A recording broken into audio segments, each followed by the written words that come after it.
Assalamu alaikum wa rahmatullahi wa barakatuh. Alaikum salam. Are you going to have your camera on or off, Kimberly? I'm trying to put it on. I thought it was on already. Let me see here. I'm not good I at might have this to do stuff. something. Oh, Let's see. hold on. You There should it get a is. message. Okay. There we There go. he is. All right. All right, we'll get started in just a second.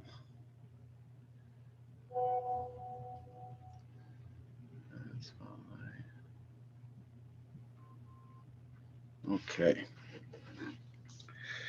All right, 7:30, so we can go ahead and get started in 1 second. Hold on. All right. All right. Assalamu alaikum, everybody. أعوذ بالله من الشيطان الرجيم. بسم الله الرحمن الرحيم. إن الحمد لله نحمده ونستعينه ونستغفره. نعوذ بالله من شرور أنفسنا ومن سيئات أعمالنا. من يهد الله فلا مضل له ومن يضلل فلا هادي له. وأشهد أن لا إله إلا الله وحده لا شريك له. وأشهد أن محمدا عبده ورسوله صلى الله عليه وسلم. الصلاة والسلام على رسول الله كثيرا كثيرا كثيرا. All right, we have a pop-up show today. We're having an interview with Kimberly, a former cult member. Thank you all for joining us. This is another installment of R2F pop-up shows. Real quick before we begin, I would like to just share something with everybody, just a little advertisement. 1 second. Actually, I don't have the capability, but I'll just want to make a notice to everybody that there is another organization that is actually not affiliated with R2F. They pretty much perform umrahs on behalf of the deceased. So if you wanted to contact them, you can reach out to me and I can give you their information to reach out to them. It costs about 275 American dollars. And they will perform the umrah for your deceased loved one within 72 hours. Usually it's within 24 hours. And they'll send you videos of them, making the dua and confirmation that they actually made the umrah. So it's a big deal because you actually get the blessings of, having the umrah done for your loved one, whether it be a parent, grandparent, or anybody else. And the money actually goes to help support students that are studying Islamic studies in Medina and Mecca. So you get double the blessings. So with that, Kimberly, how are you doing? Welcome to the show. Thank you. And I guess we can just start right off by just telling us who you are, how you're affiliated, what cult you're coming from, and you can just direct the flow of the show. Yeah. Oh, wow. I'm not good at this, but thank you for having me. Mm-hmm. Basically, where do I start? I was basically put into it, basically. Wasn't raised Muslim, became Muslim with my mom when she was young, when she was 21, we was 5 and 6 years old. So I was basically raised in it. And and now when we say it, which are you talking about, the cult of the Muslims of the America or TMOA? Just basically Sunni Muslim. It was Orthodox at first, and then it was Sunni Muslim. Okay, gotcha. And then so how can I put it this way? So when I can talk about when I say abuse started that lended to the arranged marriage. Okay. So just so we have a little context, did you and your mother became Sunni Muslim? Is it before you encountered the group of TMOA, or was it at the same time? It was before, because my mother, we were already just basically Sunni Muslim. Okay. Before the Sheikh came. So and right after her and her husband, I call him the molester, as I call him. And he, after that, they arranged marriage for me to marry someone during the time when the Sheikh first got here. Okay. So it was basically, if this happened to her, let's go ahead and marry her off. Oh, wow. to a So brother in the mosque, and he was 22 and I was 13. Yikes. wow. So just let me just correct me if I'm wrong. So the your mother was married to somebody, and you guys were already Muslim. Was your mother's husband already Muslim as well? Yeah, I spoke with she interviewed me yesterday. Shahar, she knows Shahrazad? who it is. Yeah. She knows who it is. She even that told me she knows who it is. Y'all all Wow. know who he is. Well, it's up to you. You don't have to if you want, but you can say say his his name. Yeah. Oh, it's Khalil. Khalil. I know like 7 Khalils. Khalifa Oh, Khalil, I'm gonna like say Khalil Abdul Jalil. I have no idea who that is. I'm not gonna hold you. Jafar might He, though. as far as I know, he has gotten promoted. He was married to my mother. My mother passed away in '86 in New York. So I think if someone can give me a text or send me a message, I believe we're talking about Khalifa Khalil. Okay, well if it's Khalifa Khalil, then I know. Okay. Correct. Okay. Correct. Okay. Wow. So and a lot of Khalifa, people don't know my birth name, but my Muslim name is Ruqaiyyah. Okay.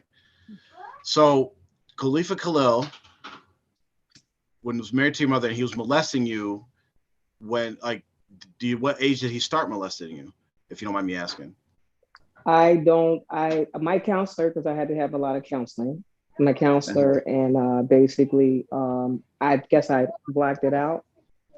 And a family member told me that it started when I was 8. Wow. And I don't want to you tell me to stop whenever. Okay. Because if it's too much, if it's too detailed or whatever, you could stop me. But was it like full on child molestation, as in like sexual acts, or was it just touching, inappropriate touching? Like what level of molestation are we talking about? That was all of it. Oh Okay. wow. Touching and to the inappropriate, very inappropriate. So and then up to what we just told us is people found out about it, and how did they find out about it? Oh, okay. Nobody Go ahead. found out about it. I think my mother was brainwashed because I told her about it. I think I told her when I was like 11, because I always was told I was the bad child. I was the one always getting in trouble. When something's happening like you want to like that, you're going to be rebellious. Yeah. Mm-hmm. And I learned that as an adult, that's what happens when a child is basically trying to lash out, trying to figure out. So, it'd be times I wouldn't come in before my crib. I would be out there outside playing, don't come in until a little later, get in trouble. So I was always in trouble. So I was always the one that had to be left behind. Stay home, you couldn't go anywhere, and somebody else would be there with me, of course. So when I told my mother, I don't know if she believed me or not. All I know is that next thing I know, they said they went into the mosque and got the brother to ask me if he wanted to marry me, and they said you were getting married, and I was like, what? Wow. So I even ran away afterwards, and they found me. Wow. So it's just mind-boggling that someone says I'm being molested, I'm being violated, I'm being abused, and then the answer to that is let's go get her married. Some adult 22-year-old man when she's 13. That's yeah. And just and Allah knows best what the intentions were, but it almost seems like a cover-up. Like, okay, 100%. well, this can come. Let's go get her into a relationship so that she is having sexual relations, so that nothing can come back on me. Wow. And if anybody's listening, we just started the interview, but if anybody's listening, back-to-back days, inshallah. Yeah. And Khalifa Khalil is still alive, and has he reached out to you, apologized, asked for forgiveness? Oh no, I don't think he knows. I don't think he thinks that he doesn't think he did anything wrong. It's crazy because in the arrange, I call it the I don't even call it a marriage. I call it the thing that I was arranged in. I have, my beautiful children, of course. They helped me survive life. Right. But it started being into that situation with following the sheikh after the wedding. It was like move away from Philly, go to Seattle, was in there for years. And a lot of stuff wasn't just, when you're a teenager, you're scared, you're afraid, and you're told, shut up. Your opinion doesn't mean anything. Do what you're told. And that's your point. That's what it is. And you have no way of escaping. That's just the way it is. Jeez. And we had to follow everything that, and I'll admit he was probably being brainwashed as well. I'm not going to lie about that. But the thing is, I'm a kid. Yeah. I was a kid. So you got me from 13 to like 21 until I actually ran away. Mm-hmm. Jeez. And now, when we were talking to Scheherazade, they never asked her for her consent or her permission. Did anybody say, "Hey, do you want to get married? Do you give your consent?" They just said you're married. My mother said, I'll never forget.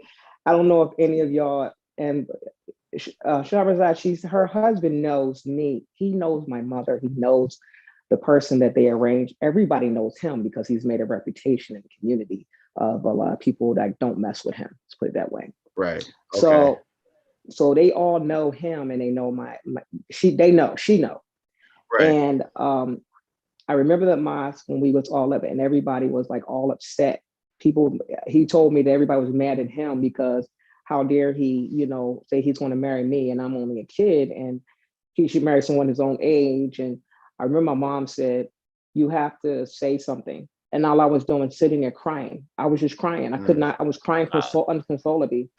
And she said, you have to say something. You're not going to leave until you say something. You have to say you will take him. So I had to. I was sitting there like, what am I supposed to do? Everybody's looking at me. I'm supposed to do something that I don't want to do. I'm only 13 years old.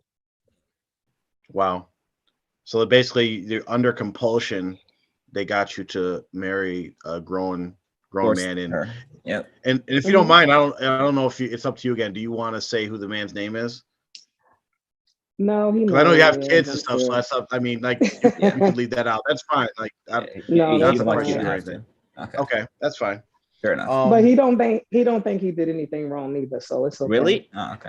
He doesn't. No, it's okay though, because you know what? I have forgiven a lot of people in my life, and it took a whole 40 years to do that. It took a whole 40, and I'll be 54, and it took a whole 40 years to do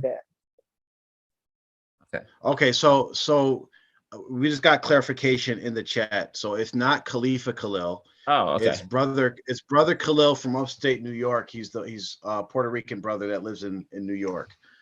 Okay. Yeah. Okay. Yes. I'm thinking of like Khalil. I didn't know how many Khalils y'all got. I like 7. Yeah. It's okay. When I was thinking about it, I wanted to say, whoa, hey, that's. So if anybody, just to clarify again for all of our viewers, it's not Khalifa Khalil. It is brother Khalil from New York, the Puerto Rican brother, Abu Habil. That's the brother we're referring to. Okay, there we go. All right. Yes. Okay. I mean, this is that's wild. But you know what? She confirmed it. She even confirmed it. Scheherazade, she said, this has been going around. People have been hearing this rumor and nobody's been confirming it. Wow. She confirmed that with me on the phone. It's like there's a lot of things that happen in the TMOA cult that you have, because now you have 3-4 generations in it, and stuff happens in the modern times, and they think like, oh, this is like something new that just came up. And we keep finding out that these things have been happening since the very beginning. Pedophilia, rape, molestation, abuse, all the way up until today, and it just keeps getting covered up. Like we have like the channel that actually got our old channel shut down, Islamic, what is it? Our TMOA historical events. Historical events, yeah. So they have all these interviews with these older people. Some not so older, but these are people that are actually guilty of, like one brother's guilty of actually pedophilia. all these crimes. Busted for pedophilia. And he's all another individual just glorified. Yeah, just But on the videos like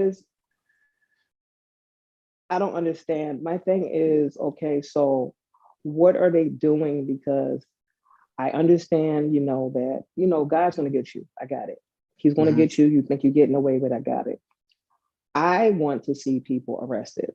I want to see people in jail and throw away the key, because you know what? Yeah. As I found out growing up and doing a lot of studies, is that it's hereditary. It goes from, if the person is not held accountable, it's going to pass down to the child, and the child will do something to somebody else's child. Yep. It's not a cure. And I don't understand why people say it's a cure. There's no cure. Sorry. Castration, maybe. Yeah. It's and when you have a culture like in Tmoa where it's a culture of cover up and concealment, it's just going to keep on happening, even worse.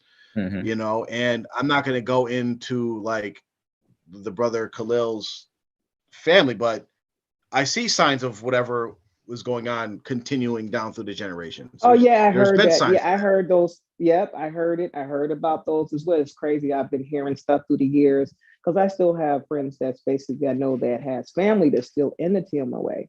So I've heard, and I just heard certain things about it, and I'm like, I'm not surprised, because he wasn't held accountable. So it is going to pass down, because it seems like it's supposed to be okay.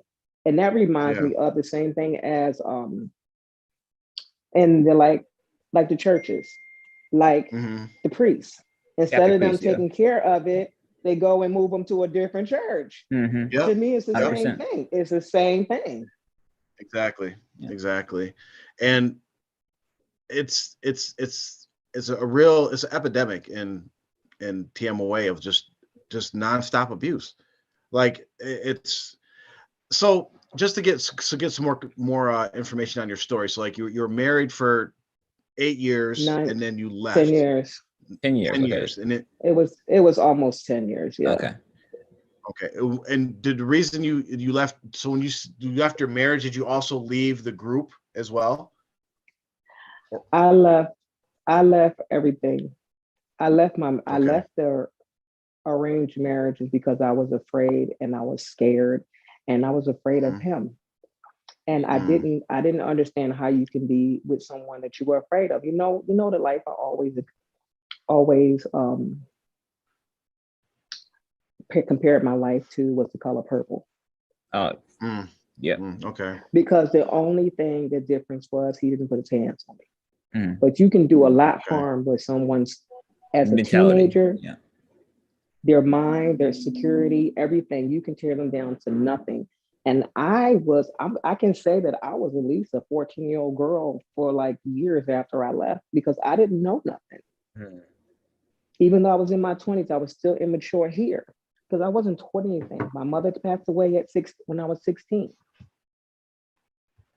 They almost didn't let us up to the Jamaat to see her body. My uncle had to tell people, you won't let me come up and see my sister. And this is the Tmoa. They almost didn't even let him come up to see her body. Wow. Did they give a reason why? Oh, I don't know why. He said he had to go up there and literally tell them, if you don't let me see my sister, I'm bringing my guns. I'm coming up there. And they let him see her. But this is when we had to come. I came from Seattle, and we went up to go see her body. And I was in shock. I was in shock, because I couldn't believe that when you're a teenager, you're going through this. First, you're pushed out the door, and then your mother passed away, and you have nobody. So mentally, you're just like, you start to become very angry at everyone. You don't want to be a part of anything. Understandably so. And and then my thing was, okay, you know what? Me and my kids are going to leave. We're going to leave when we can. We're going to leave. The only thing about it is when I decided I wanted to go. Remember when they had the land over there in California? Yeah. Okay, and a lot of the girls were going over there to go to school. Okay, so I was one of the girls. I heard that they wanted to go. So I had my youngest at the time. She was like, I think she was like 2 or 3. And I said, I wanted to go to school. As soon as I went over there, I told them I wanted a divorce.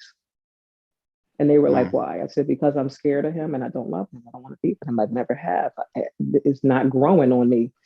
I don't want to be in this. I don't want to be in this, period. I didn't like the whole situation of, it felt like you just basically let a man come and do what he needs to do. You have children. He lives in a different state. You giving all this money to the sheikh. What is going on? Yeah, You live in a house with a couple of other families, and what are you doing? Just wow. I don't understand. I never understood none of it. Like, I didn't understand the purpose of it. Yeah. And it was just like, always just do what you're told. Hear and obey. That's what the mantra they have in Tmoa. Yeah. Now, does any of your children or anything, are they members of TMOA, or did everybody get away from it? That's good. Yeah, no, they're not members of it. No. Oh, okay. Good. No, because they saw my daughter. She's the type of person that she'll try something. She'll try to, see, okay, but if you start to be rude, like, oh, well, you're not going to do this. You're not coming up here. Okay, well, you didn't forget. She's like, forget about y'all then. I have my relationship with the Lord. Don't worry about it. I'm good. Yeah. Now, when you asked for a divorce, did they grant it, or did they give you a hard time? They gave me a hard time. Okay. So I told one of the elders, I said that I want to press charges against Khalil.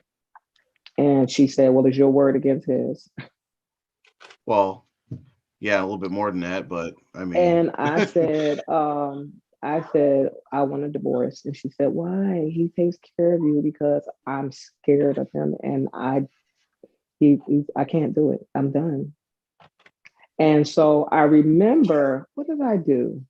Because they were like, no, you're not getting divorced. And I can't remember exactly how I left. I know we had started to go to school. So I think I went to school and just didn't come back, because they was like, well, you can leave, but you can't leave with your children. Okay. So when I say there was brothers, it was like a big, I don't know who his name. It was like two brothers. I just remember them being huge, tall brothers saying, no, you can't take your children with you. You can leave. And how old were they? My kids were little. My oldest, oh goodness gracious, I think my oldest was 10, and my daughter was 8. Wow. The youngest was I had 5. So. And your oldest is a male or female? My oldest was he was a male. My son. Okay. My son, his name was Muti. He's no longer with us. Oh, in the language, may Allah forgive him. So, and just to point this out is that, again, we have another example of TMOA, who claims to be the only true Muslims on earth, the best Muslims on earth. Yeah, the best Muslims. They follow the Quran and Sunnah, but it is a woman's right to raise children. It's her right. In divorce, she gets the right to raise the children, and all those kids at those ages. Now, there are different opinions on what age a boy gets to decide if he wants to stay with his father or his mother during a divorce. But everybody else, like, there's no Islamic right for them to say, oh, you can't take your children. That's crazy. Well, it's crazy because when my mother passed away, they considered us orphans. So since I was already in that relationship, I had to wait. I had to think about what I wanted to do for me and my children. And when they didn't let me take my children, I had a nervous breakdown. I was trying to go to school. And it's so deep. When I met a new person later on that was military, I even wanted him to become Muslim, because that's all I knew, right? I was like, come on, you got to take a shahada. You want to marry me? Let's go. Yeah. Took him up there. I was pregnant. Was I pregnant? Yeah. And I don't remember. I think they was like, well, you're going to have to stay because you committed fornication. You're going to have to get lashes, blah, blah, blah, whatever. Like, I remember sitting there and I was like, okay, fine, whatever. And then in the meantime, they're telling him, leave her here. She's crazy. Because they already had put out the word that I was crazy. They was like, Waduda's daughter, Ruqaiyyah, is crazy. So anytime she leave her here, and we got a 15-year-old that you can marry. Yo. All right. Then and then he was like, oh, Jamal's so messed up, dog. Wait a minute. They really gotta get a new a new trick. Like they have seriously, to like learn you're some new things, because that like if you go outside of that circle, that's totally crazy. Like you're not like, oh yeah, well. Oh, you're doing something I don't like. Oh yeah, you're possessed. You're crazy. Oh yeah, don't marry her. We got we got someone that's actually younger and a kid 15, that you can marry. yeah. And it's crazy because I've heard so many things about me through the years. I have friends that would say, "Oh, so I heard such and such, such." You know what they were saying? And then it's and that. I just found out, even talking to Shahad, she said how they were telling me that they were looking for me at the school after I left. They were like, they said it was him, and the ex was looking at the school, asking people, have they seen me? I was like, what?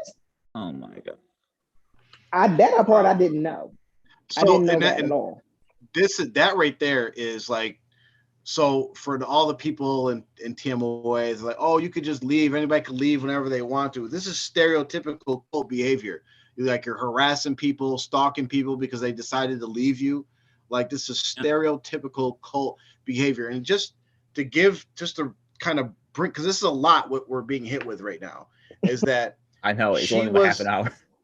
I was trying to write a book. I'm still trying to see. I want to write a book, and it's just, I want to read it. I don't know where to start. I don't know how to start it. I'm just trying to do something. Just start writing. Good for me. Yeah, just start writing. Just start putting pen to paper or WordPad, whatever. Yeah. You just.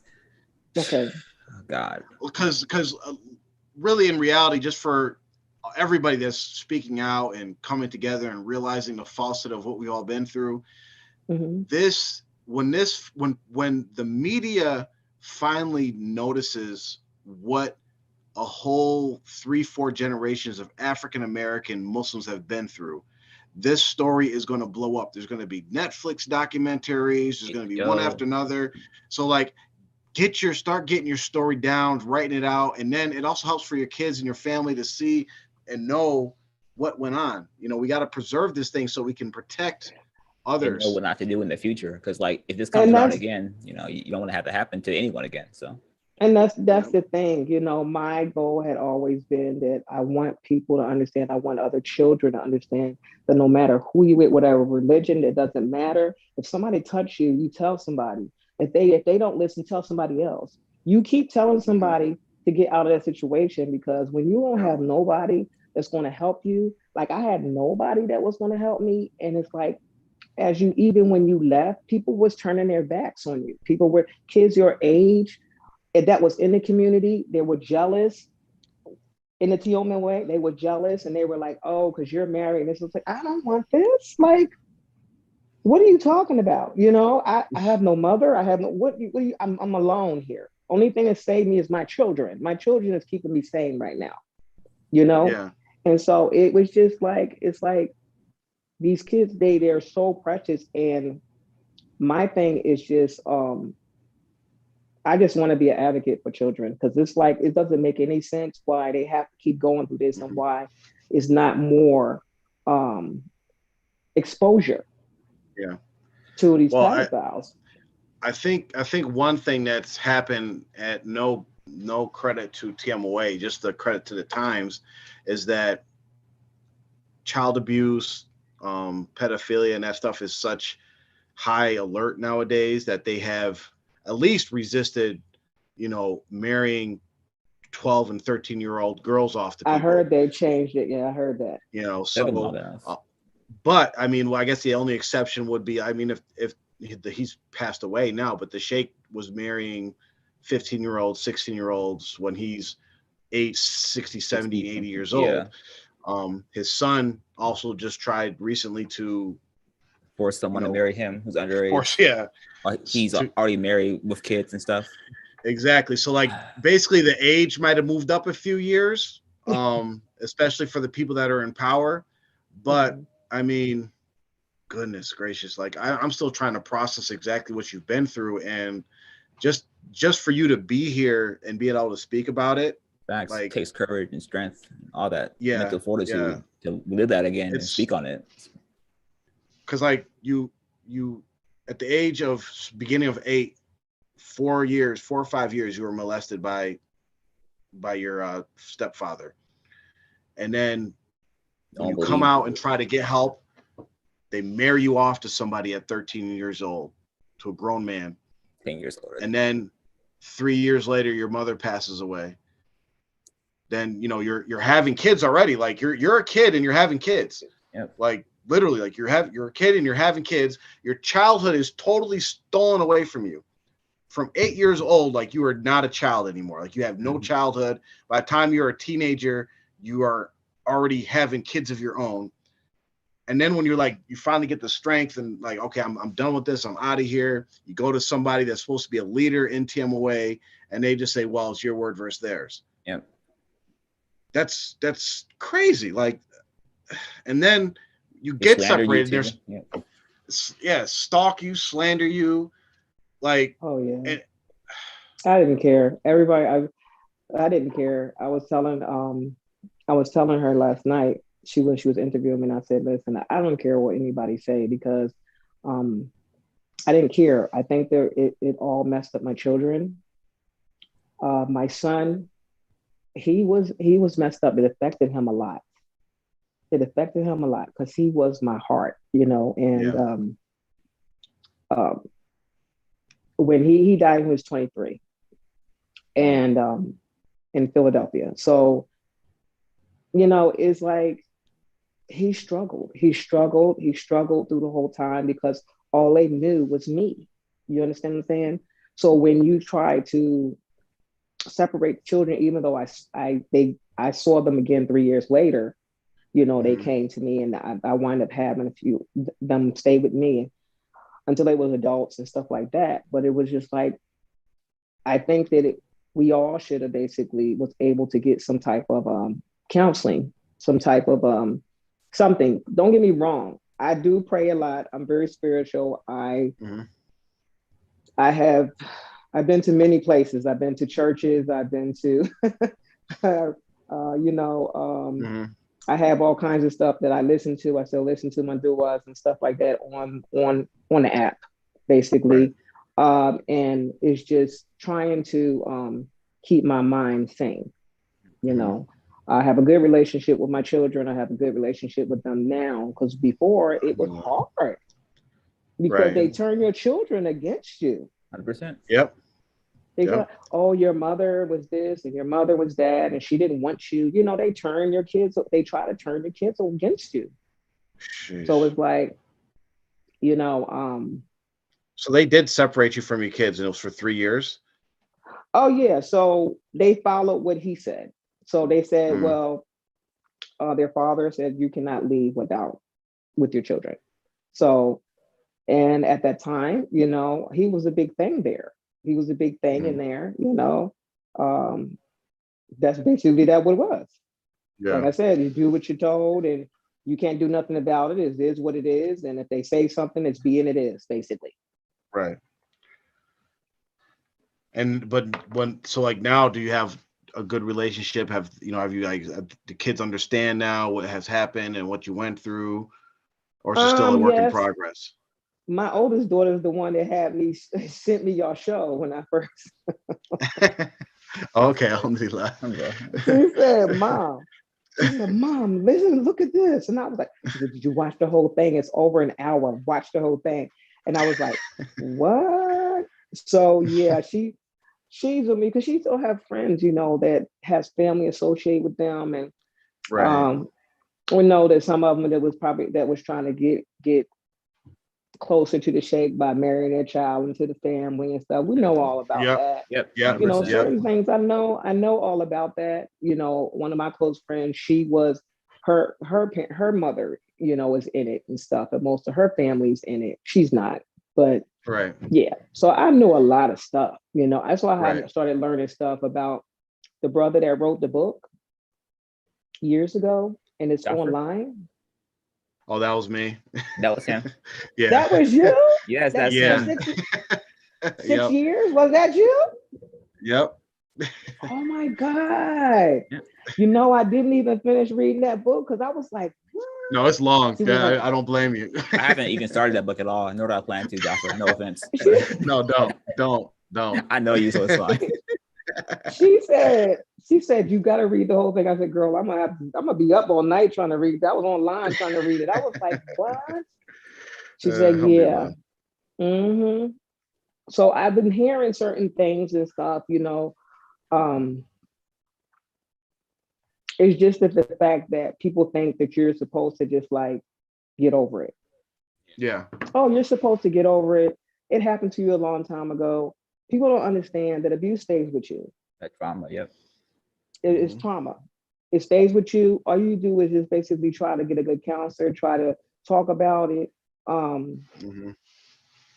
You know, it's just you just have to basically try to learn, not get past it, but you know, move on from it and just try to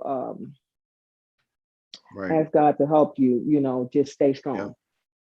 Yeah, and you mentioned a very important part, and we can't emphasize this portion enough, especially dealing with African Americans, because we tend to just resist anything that has to do with like counseling or therapy, or you know, it's like taboo, right? And then when you add Muslim on it, it's like, oh no, just go to the masjid and pray, and you know, your thing's gonna work. Like, no, go talk to somebody. Like the Sahabas, they went and talked to Prophet Muhammad sallallahu alaihi wasallam. They talked to other Sahabas. They sought counsel, you know. And there's professionals out there. Even if you want a Muslim counselor, there's people out there that can help you get through what you were going through. And all of us, if you came from Tmoa or any other cult, no matter how well adjusted you think you are, no matter how your life is going, whatever, you have to recognize that you have went through some type of trauma.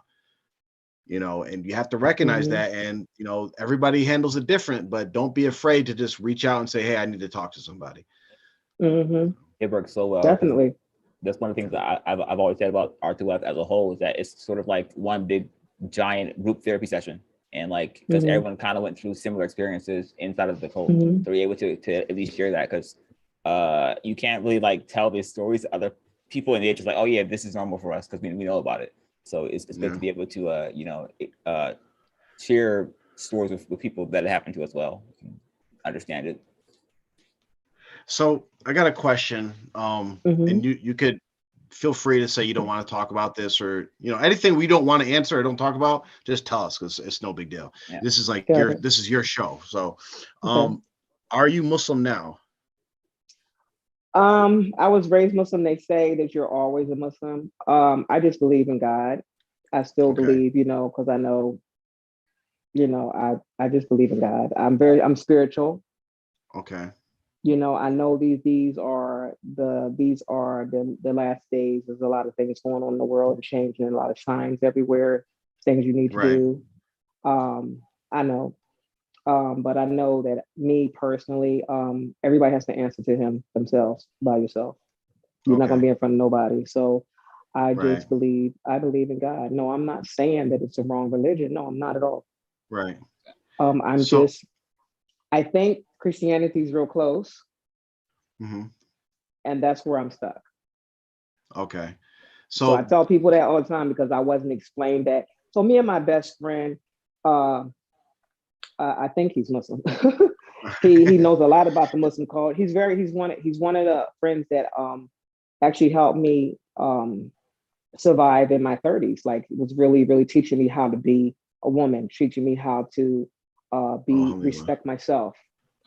Because when I say I went crazy, you know, you talking about maybe partying, you mean drinking, all kind, just, you know, you don't know what to do. Yeah. You separated, you just like, I was heavily depressed. I was heavily I had anxiety. I was still scared.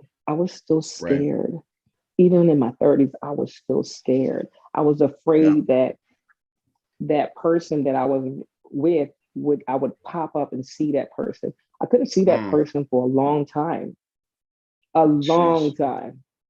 And I didn't, my kids used to tease me and say, are you going to be okay? oh, I'm 40 something, yeah, I'll be okay. But Yeah.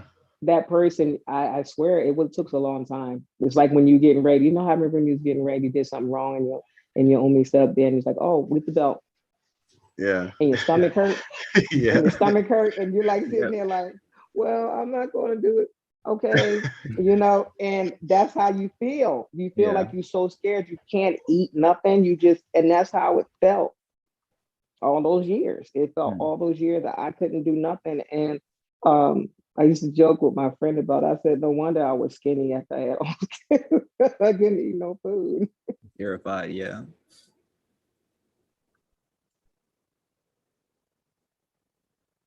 He's muted.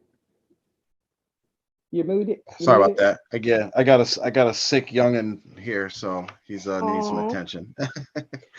But so would you attribute the experiences that you had with your abuse, your forced marriage, your experiences in TMOA and the code of TMOA, did those things have a role in like your distancing yourself from like the formal aspect of Islamic religion? Yes, I'm gonna say that because of the fact that when it was the arranged marriage, that's when everybody started following Shay. Mm, okay. He's the one that told her, "Oh, y'all got to move out of Philly." When that's when Muslims started separating. You have Mm, Muslims that's still in Philly doing the same things they do. They go to Juma, they make prayer, they still make salah, they do the same thing. The Sunni Muslims still do the same thing. Then you have the other right. Muslims that wanted to be closer to Shaykh, decided, okay, I'm gonna move you over across the town. I'm gonna move you away from your family. And Mm, every time you see your family, everybody dies. jeez. So then And that's what happened. And so yeah, from that time to start, that's what we were following. And I mm, didn't understand what it was. I was just told to shut up and just do what you're told. That's it. which is not the prophetic or Islamic way whatsoever. And I want to just highlight this point for our viewers is that this is, and just for it is for you as well. Like we're here. It's not just like we're combating spiritual abuse, but we try to be a resource. Like if you ever wanted to reach out to myself, anyone, the R2F members, Scheherazade, and just talk about Islam, because we would want you to, come fully back to the religion of Islam, I and knew that was coming. yeah, so of course we got to mention that, but I'm not, that's not what My we're little going to do. plug. Yeah. But I want to highlight to the viewers is that this is why this type of stuff is important, because if we're Muslims and we're watching this and we fully believe in Islam, so we want other people to believe in Islam, right? Mhm, And mhm. when abuse like this happens, it turns people away from the religion, because why would I want to be a part of a religion that molesters get away, children are forced to be married, people are abused, families are separated? Why would anybody want to be a part of a religion that promotes that? And if you're a part of Mhm. a cult like TMOA, all this stuff is associated directly with the religion, because the cult is supposedly representing the religion. And this is the Yeah. biggest danger that we run into when we have these cases of abuse. So So we go ahead. Go ahead. Go ahead. I have a quick question. So how did y'all Yep. figure out that, how do I put it? How did y'all figure out that something wasn't right? Because living up there and that under that imam Mm-hmm. in Seattle, well, on Alaska, Washington, that's what we live in, on Alaska, Washington. Right. Living over there, everybody followed. He was right under the shade. So Mm-hmm. my question is, how did they figure out that some things wasn't right? Because I know he still follows. I know he still follows the Yeah. teachings. Right. I know that everybody's story is like a little different, but there are Mhm. some general themes. And so like one of the themes is people suffer some kind of abuse or transgression, right? Like Got it. yourself, Mhm. or other people, that something happens that really like says, okay, like it creates that conflict of how could this happen? Because I know this is wrong and these people are supposed to be right. And that just starts the Mhm. questioning and the wheel starts turning, and then they start seeing all the things that don't add up. Then there's another theme where people actually start seeking Islamic knowledge outside of the group of TMOA, and they realize that like, okay, they don't represent Islam whatsoever. Got it. Then another theme that pops up, and it seems like this theme is like is like in both camps, right? Is that most of these people end up being strong, critical thinkers that just question things naturally. Like, you can't just tell me one thing and I'm just gonna, like, you might go with the flow, but in your mind you're still like, wait a minute. And then eventually those wait a minute starts building up, and you're like, nah, this is, so it's usually a critical thinker, someone has a strong personality, strong opinions, and they seem to like be a part of both camps. But everybody's like, my story is a little different than Amar's story is a little different, and or Scheherazade, like everybody has like a little twist to it, but those seems to be like some common themes. Yeah. Okay, so people just started coming to you, telling you different stories, and they just started adding up and a lot more and more and more. Yep. Okay. Yep. And that's what R2F has really been, like Amr said, is kind of like a big group therapy session, but also just like a network, because we provide a focal point where people say, okay, well, I know I can go to R2F and tell my story, and I know people have experienced the same thing. So now that people have, for the last 20, 30 years, have been experiencing this stuff all on your own, just like yourself. Like you went through all those years by yourself, getting help by yourself, dealing with by yourself. Now everybody that's been dealing with it by themselves has been saying, oh, wait, there's somebody else. And that's kind of what R2F has been. Like, hey, let me connect with them, share my story. And then, you know, we've been taking off for the last 3 years, alhamdulillah. Oh, good. Yes, definitely. Because I never thought this day would come. My best friend told me, she said, this is your opportunity. She's like, go ahead and tell your story. She said, I said, I never, ever in a million years would think. I thought it was going to be like that. I never thought, I technically didn't think anybody would think he was a fraud, or think that he, not a fraud, but think he would go to a different level. Yeah. Because as far as before, even from that other show, I thought, you know, if it wasn't the fact that he didn't, if you don't like Black people, if that's not the type of people that you want to associate with, why use them? You know, and you know, because I'm pro-Black. I'm to that point where I think us as Black people need to stick together. We need to not let people try to control us. Why are we so easily to the point where we want somebody to tell us what to do? Yes, exactly. Very trusting. Exactly. Yeah. Yeah, there's a lot of theories behind that, and the one that always pops up in my hand is that for some reason, especially African Americans, but we always look for some kind of white savior. Yep. You know, it's like we need the white Messiah to come save us. Malcolm X was saying that for years. That was his whole fight, was like, we can't like be a part of the same people who enslaved us, basically. And like that's what we try to be oftentimes, because we're so forgiving as a people. We just like to forgive and move on, but oftentimes it isn't the best way. Yeah. All right. So are you willing to take some questions from the audience? Sure. All right. Before we get to that, do you have any other questions for us? No. I'm actually good. I was a little nervous at first, but I'm good. I just have to. It's been a while, you know. So I just basically try to keep my composure. Well, alhamdulillah, you've done a great job, and of course we applaud you guys for, you know, people like you, Scheherazade, Nabila, and Hussein Haq's Umi, is you guys coming on the show and talking about the stuff that you guys have went through. Is, like Amr said, is very courageous. Very proud of you. Respect you. We're here for you if you need any help with anything. Appreciate you know, that. just let us know. Whatever it is, we'll try to help the best that we possibly can.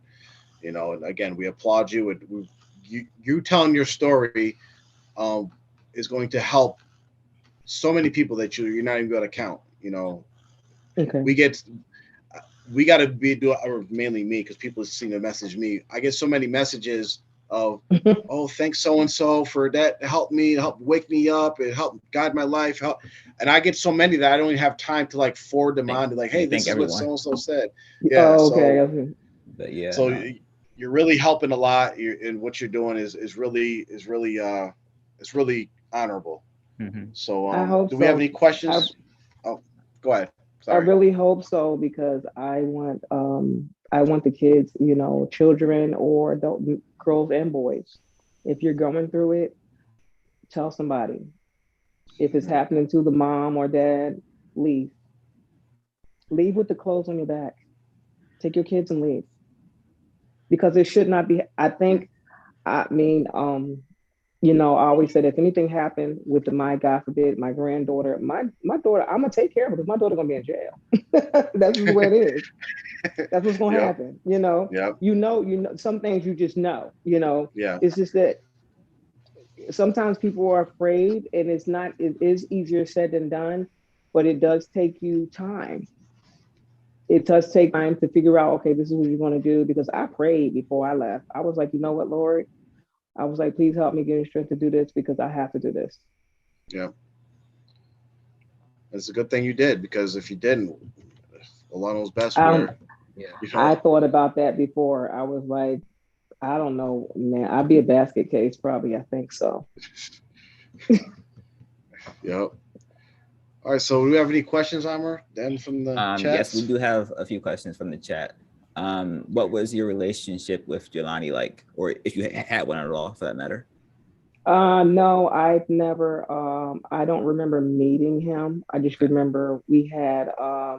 He came to Seattle, and I guess he had one of the ladies that brought all these, you know, I guess those wraps that they came from over Pakistan. He gave them all out to the ladies over there in Seattle. That's all I remember. Okay. I remember getting one of those. I don't remember meeting him personally. If I did, I really can't remember. Okay. Did you ever know Barry Adams? Barry Adams, is that okay? What's his name? I have no idea. Okay. That'd be Abu Bakr. Oh my goodness, that name sounds familiar. I can't get a face, but I know that person. Yes. Okay. Someone said to let you know that they appreciate your courage, inspirational, and we appreciate her being part of this show. Oh, okay. Thank you. Appreciate it. Thank you. Let's see. What does she use to determine what does she use to determine who God is, and has she studied the Quran and Sunnah independently? I haven't read it, the whole thing, because I have a Bible as well. So I haven't studied it. No, I have not since I was younger. Yeah, we're still, I'm still like, you know. Okay. Everyone has to walk at their own pace. So, you know. And we're all still learning. It's a never ending process till we die. Cradle to the grave. Yes. Anything else, chat? You guys have any other questions before we let her go on about her day? I think that's it, right? Someone asked, do you know if Sheikh Jelani was ever made aware of your forced marriage or the molestation that you suffered? Do you know if that was ever brought to him? I doubt that seriously. Okay. Because he's still walking around like nothing happened. I know a lot of states they've been passing laws to get rid of the statute of limitations on those types of cases. And other people have contacted me about certain individuals, and I know it was maybe several years ago that New York did away with their statute. I think it was like 7 years for some weird reason. Like, why would you put a stat? But they got rid of that law, so now there's no statute of limitations on abuse like that. So good to know. But yeah, the law is most just, and we know they're going to get it. But still, if anybody from the membership or the leadership of TMOA, because y'all inherit this, you know, just like one administration inherits the problems of the other administration. You guys represent TMOA. You guys need to reach out to people like Kimberly, Ruqaiyyah, and apologize, ask for forgiveness, do something, because your fathers, your grandfathers, your uncles, the administrations before you, they're responsible for this stuff. And you can't just sit by and act like, with all this fake idea of like these were the golden years and everything we did was all right. It's just story after story of abuse, neglect, and you guys have to do something about it. So I think I don't expect them. I don't expect anybody to. I don't expect anybody to do anything about it. Even with the only thing that really hurt me the most was when they spread the word that I abandoned my children. I didn't like that. That took years to get over that. So, I just, I'm glad that everything is okay now. But my kids know that I have issues sometimes with myself because I try to just basically try to get past it. Right. And just basically do what I need to do. But when you raise children in that, and that's all they know until everybody's an adult, and then they start to wake up and know, okay, this is wrong, this is not good. Even growing up with Malcolm X. Okay, so growing up, as I got older, I started studying a little bit more of Malcolm X and stuff. And I was just like, it's the same thing when he found out the truth. And then his own Muslims wanted him to get rid of it. And all they did was the CIA just pitted him against each other to make sure they killed him. Mm-hmm. So it's the same thing. It's just like people don't want to know the truth. They don't want to, they rather just slide it under the rug and let it keep happening. And nobody's going to want to come to a religion that they know that you allow pedophiles to live there and you say, oh, we're just going to get them counseling. No, what? There's no such thing. There's no such thing. Yeah. You file charges, you get them arrested because guess what? You got to worry about that baby you just had. And by the time that baby's like 6, and then don't let that baby be around that child that's 10, because you don't know, because the father did that to somebody else. Those are things you have to worry about. Man, this has been a rough few days. Facts. But as much as whatever we're feeling from just hearing your stories, it's just not even comparable for you guys to actually live through this stuff. Experienced it. They're still living through this.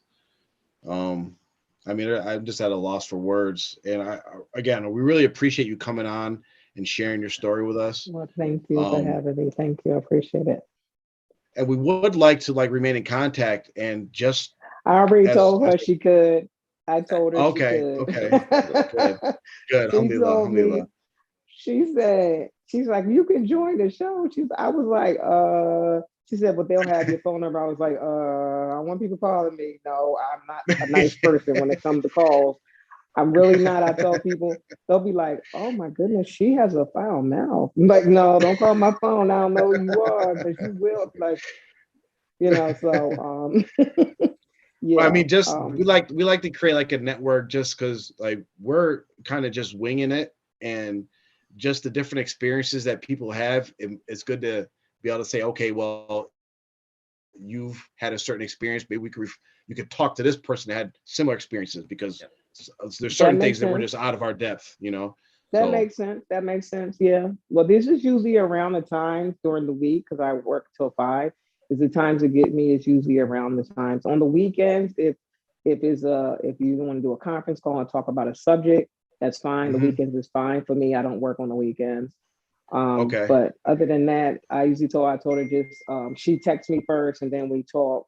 So, that's good for me. I told her that's fine. I'm just in the process of trying to once I get my I'm going for get my degree so I can go ahead and get into a different field. I want to do phlebotomy because I'm working for mortgages for 20 years. So I'm ready to get off the phone, ready to get out of the computers. I want to start taking blood. That's my goal. I'm going to start taking blood. I think this is going to be a different time, different thing, and it'll be easier for me. And I need some more money. So they ain't paying you enough. So Inshallah, it works out for you. Well, if we don't have any other questions, I can close out the show, and we will send you on your way. Thank you for coming on the show.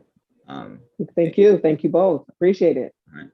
اللهم ارزقني تفكري وتدبري بما يتلوه بلسان من كتابك وافرحه والمعرفة بما أنيه نظر في الأجائبه والأمر بذلك ما بقيت إنه على كل شيء قدير. السلام